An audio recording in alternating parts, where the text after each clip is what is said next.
diajari tentang dipelajari alam jin. Di situ dijelaskan di kitab alam jin itu Mas, kehidupan jin sehari-hari. Jadi kita itu santri itu sudah tidak bisa takut tentang jin, karena kita kan sudah tahu alamnya jin seperti ini.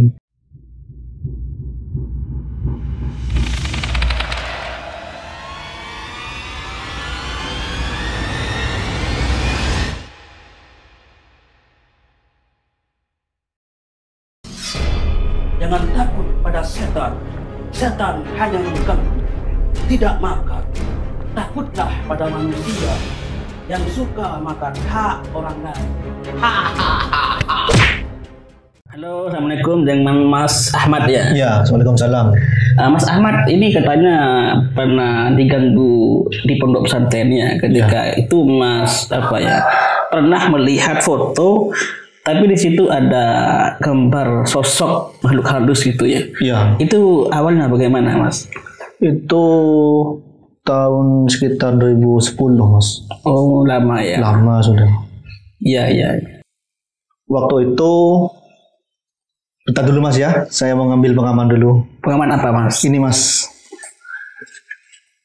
Oh iya, ya helm. Helm Mas. Kenapa dikatakan pengaman, Mas? Biar tidak terganggu jin, Mas. Apa hubungannya dengan helm itu? Iya, kalau kita sendirian, kalau pakai helm ini ada yang ubah nih Mas. Jadi kita pikiran itu masih tidak kemana-mana Mas. Waktu itu 2010 itu kami belajar di suatu pondok yang di situ masih terbilang awal. Jadi dari segi kamar dari pondok halaman itu masih belum tertata rapi ya. Jadi wajar kalau misalkan ada gangguan jin. Oh, pondok itu masih perdana mungkin. Iya. Baru bangun. Bangun. Berarti masih belum ada bangunan, cuman ada kayak dari kayu Mas, dari kayu. Kamarnya dari kayu. Dari kayu. Dari kayu. Jadi waktu itu Mas, ketika kami itu diganggu jin, iya. Kami udah takut kalau diganggu jin itu, karena di pondok itu dipelajari tentang jin, tentang kehidupan jin. Di pondok itu? Iya. Jadi tidak hanya belajar agama, juga belajar tentang jin? Tidak. Jadi banyak Mas. Jadi belajar agama, iya. bahasa Arab, bahasa Inggris, pidato, silat. Juga yang di ekstrakurikulernya itu diajari tentang dipelajari alam jin. Alam jin itu nanti gimana belajarnya itu Mas? Ya kiai Mas yang jelasin. Jadi kami situ kumpul terus dijelasin tentang alam jin. Ini termasuk salah satu dari santri yang mengaji tentang alam jin itu? Ya semuanya. Semuanya ngaji tentang kitab Alamul Jin. Jadi tentang alam jin. Iya. Di situ dijelaskan di kitab alam jin itu Mas, kehidupan jin sehari-hari. Kalau jin itu Mas, kesamaannya dari manusia itu sama-sama ada kepalanya, terus juga ada keluarga, ada juga jamaahnya gitu, ada ketuanya gitu. Oh juga berkeluarga? Ada. Cuman bedanya Mas, jin itu umurnya panjang. Iya. Beribu-ribu tahun gitu. Iya, ada 100 tahun, 1000 tahun, beribu-ribu tahun. Itu umurnya jin. Dan manfaat ketika Mas belajar alamul jin itu apa Mas? Manfaatnya Mas, kita itu lebih banyak tahu tentang jin. Jadi macam-macam jin ada kan, ada jin ifrit. Teman-teman itu ada yang juga bilang jin botol. Nah, ada itu jin botol itu, kayak di film-film itu Mas. Jadi Mas ketika belajar ilmu jin itu nggak takut sama sekali? Enggak Mas, karena dengan belajar ilmu jin kita itu bisa lebih punya wawasan lebih tentang jin seperti itu. Jadi kita itu santri itu sudah tidak bisa takut tentang jin, karena kita kan sudah tahu alamnya jin seperti ini. Yang penting kita itu tidak ganggu terhadap jin. Iya. Aman. Ya Baik lagi Adi ke topik. Adi memang katanya pernah melihat itu sosok hantu di foto, itu gimana ceritanya Mas? Waktu itu karena saya tuh sering mendiri Mas, sering sendiri, sering ngelamun gitu. Ternyata saya itu ketika mau tidur, ketika saya tuh mau ke kamar mandi, ketika tidur itu mau tidur itu masih kedengeran orang berbicara itu dengar, cuman saya tuh sudah kayak udah mau tidur, itu semacam kayak ada orang ngesot Mas, itu di belakang kamar tuh kayak ada orang ngesot gitu. Kami nggak bisa lihat langsung karena kan kamarnya itu terbuat dari ini kan, dari kayu, cuman ada belahan antara kayu kan, ada belahan. Iya, dari deck kan Mas, kayak kayu. Depring itu, pohon bambu bukan? Enggak, kayu. Nah, berbarengan dengan bunyinya angin kan di belakang kamar itu ada ini ada bambu, banyak bambu. Jadi berbarengan dengan bunyinya itu, tapi beda kan, bunyi bambu sama orang jalan beda. Kadang ada bunyi kuda sama dokarnya itu. Itu. Kalau di kamar mandi sering itu ketika waktu itu sama teman ini berdua. Sama teman ke kamar mandi itu ketika buang air kecil sama teman, ternyata ada yang kentut. Persis orang kentut itu sudah. Saya gak ada takut apa-apa karena saya kira itu teman saya yang kentut. Itu ternyata nyampe di kamar, saya tanya, tadi kentut kamu?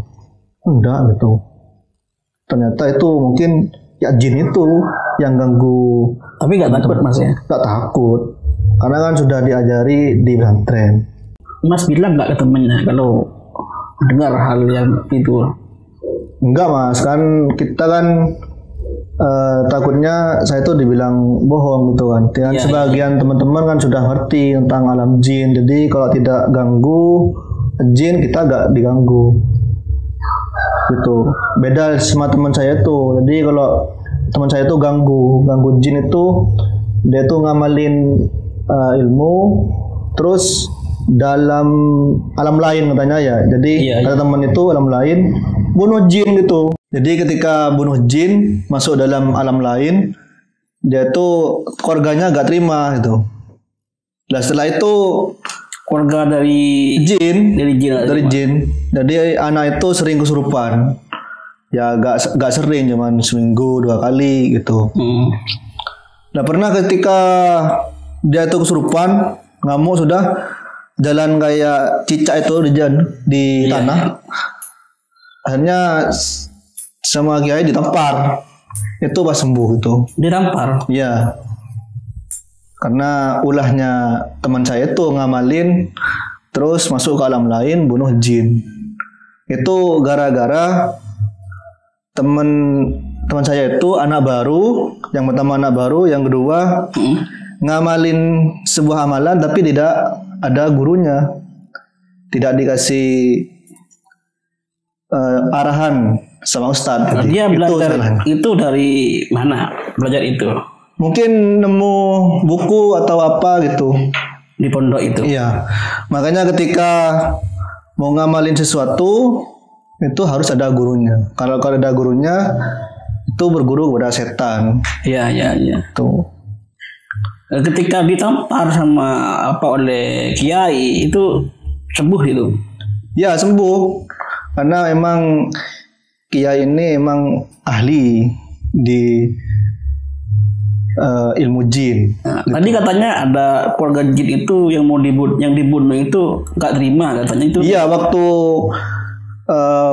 dia membunuh, terus waktu dia tuh kesurupan, bukan raganya lagi yang masuk, tapi orang lain, suara lain gitu, suara lain. Jadi kayak suaranya serak-serak gitu. Siapa yang bunuh gitu macam seperti itu. Tapi ketika dirampar oleh kiai sudah kembali semua apa raganya, apa suaranya gitu. Iya, karena langsung dikembalikan lagi sama kiai. Oh begitu. Tapi ada kejadian aneh sebelum ditampar ketika kesurupan. Ini ada seorang ustadz ini. seorang ustadz mencoba mengobati dari jarak jauh. Akhirnya sama si jin yang sudah kesurupan, Iya. itu langsung bilang gini, "Ya Ustaz, diam." Gitu. Tapi dengan suara beda, bukan dia. Iya. Sebelumnya itu. Gimana reaksi Ustaz ketika tahu kalau Ya, itu? cuman senyum kan dari jarak jauh. Iya. Sama jinnya langsung, "Ya Ustaz, diam." Cuman bukan dia yang sudah jinnya. Jinnya ya. Jinnya. Kan tahu kalau mau ngobatin kan. Semenjak kejadian itu, pondok sudah tidak wanti-wanti ya. Kalau mau ngamalin harus oleh arahan ustadz. Tuh ada ijazahnya. Dan semenjak itu juga tidak ada kejadian lagi. Kecuali foto yang sampean tanya tadi di awal. Iya. Itu Ya, gimana, Ustaz? jadi ketika itu malam Jumat seperti biasa teman-teman itu kegiatan setelah maghrib, wiridan, terus ziarah. Setelah itu bebas karena malam Jumat itu libur. Setelah ziarah itu libur. Ziarah kemana itu? Ziarah ke Astah. Ke kuburan, ke Asta Iya, Astah Kiai. Iya. Setelah itu biasanya ada yang fotografer yang ke pondok. Setiap Jumat. Setiap malam Jumat yang mau foto bebas ala santri ala ini cuman foto. Kebetulan ketika foto dari beberapa kamar pindah-pindah sudah agak malam itu sekitar jam 9:30. Dan memang dibolehin lah masuk ke situ kan. Waktu itu kan masih awal.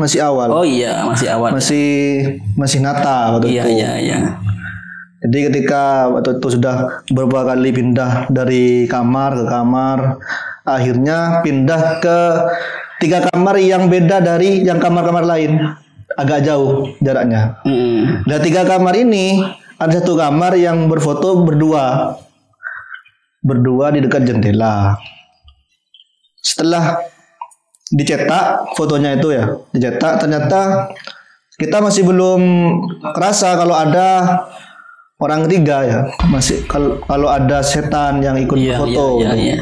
Ternyata ketika beberapa hari dilihat-lihat, ternyata ada sosok rambutnya panjang putih itu, tapi mukanya agak kelihatan, cuman ketutupan rambut gini, agak miring gini, fotonya agak miring gini, jadi rambutnya panjang hitam. Nampak jelas di foto itu. Nampak di foto.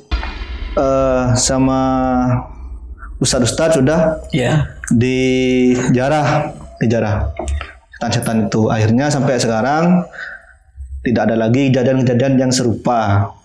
Karena pada sebelum ditempati pondok, tempat itu memang dulu ceritanya itu pembuangan mayat orang-orang begal di situ. Di pondok itu.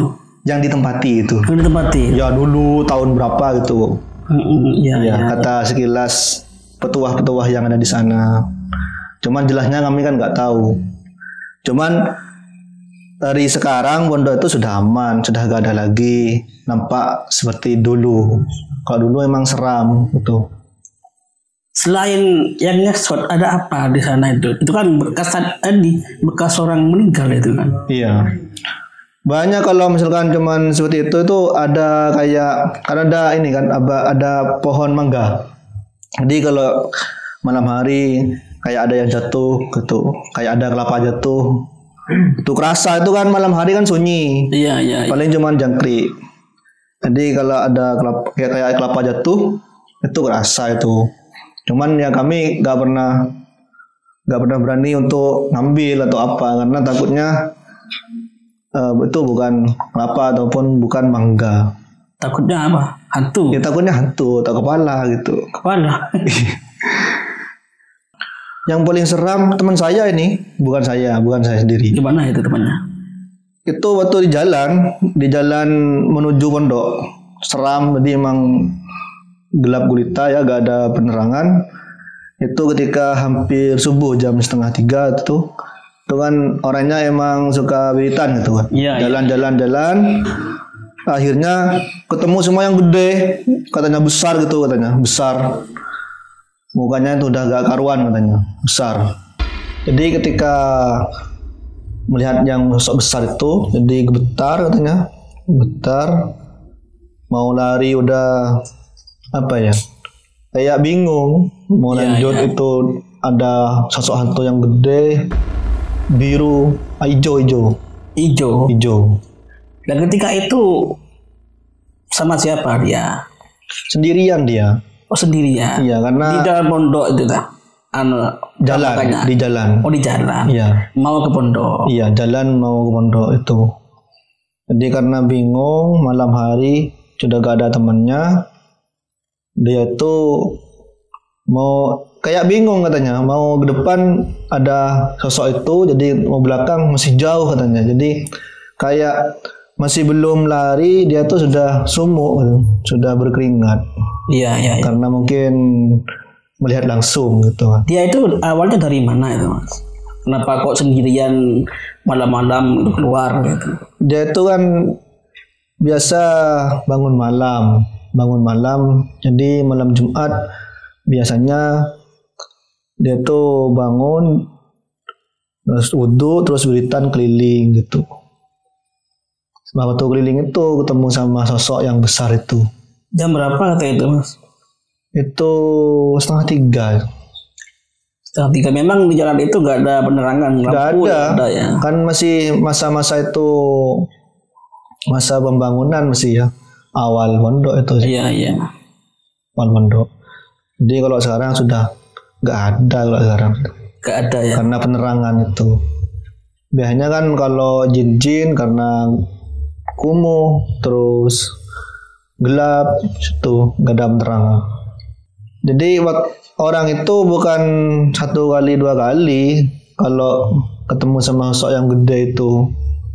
Cuman dianya kan sudah mungkin biasa ya. Jadi pertama kali yang tadi itu. Jadi malam Jumat lagi pengen keliling lagi kan biasa udah jadwalnya keliling gitu kan. Kewajiban. Jadi kan dikontrol, dia tuh tukang kontrol itu. Tukang kontrol apa? Ya apa namanya? Yang jaga setiap pos. Sampai di sini ada pos, di pojok ada pos gitu kan. Takutnya ada maling itu. Dia tuh kan yang jaga. Oh dia keamanannya. Oh iya. Kontrol dia tuh. Jadi ya bukannya gak berani ya, bukan takut. Jadi ya udah kewajiban gitu. Keliling satu titik ke titik lagi gitu. Memang jamnya jam segitu karena jam-jam itu kan ngantuk emang. Terus ini Mas, mengenai helm ini Mas, saya nggak gitu, nggak kurang paham apa hubungannya dengan jin ini Mas. Ini kalau dalam kitab Alamul Jin itu masuknya jin atau terganggunya jin mengganggu kita itu ketika kita itu gak pikiran kosong gitu. Jadi kalau pakai helm itu kan ada yang terbebani, jadi pikiran itu masih ada pikiran yang ini ada helm gitu loh. Gitu, jadi kalau kosong itu mudah jin masuk mudah. Tak kira ada yang jaga gitu helm. Gak ada ini. Gak ada. Gak ada ini. Sama ini Mas bisa lihat gak hal halus ya, makhluk halus? Gak bisa. Jadi kalau makan belajar Alamul Jin gitu kan? Iya. Cuman alamnya saja, jadi tidak bisa melihat secara langsung, karena kalau melihat langsung itu dibuka mata batin. Dibuka. Pernah nggak Mas dulu ketika mondok itu pernah buka mata batin kan? Nggak pernah. Karena dengan kita melihat langsung dibuka mata batin sama yang sudah ahli. Iya. Kita itu sudah belajar, kita sudah berani, ya kita juga agak takut. Tapi di sisi lain kita kadang ingat hal-hal yang kita lihat, di situ yang jadi takut nanti. Misalkan melihat sosok Genderuwo ketika dibuka mata batin. Jadi setelah di lain hari, misalkan di malam hari itu keinget rupanya itu. Intinya kita itu misalkan mau belajar jin, ya alam jin itu kepada yang ahli, karena kalau cuma nemu di Google, di buku itu kadang Takut sesat. Sesat, gak ada gurunya itu berguru sama setan itu. Oh gitu ya. Ya Mas, terima kasih Mas Iya. sudah hadir dan bercerita dengan kami suara horor. Enggak, dulu Mas.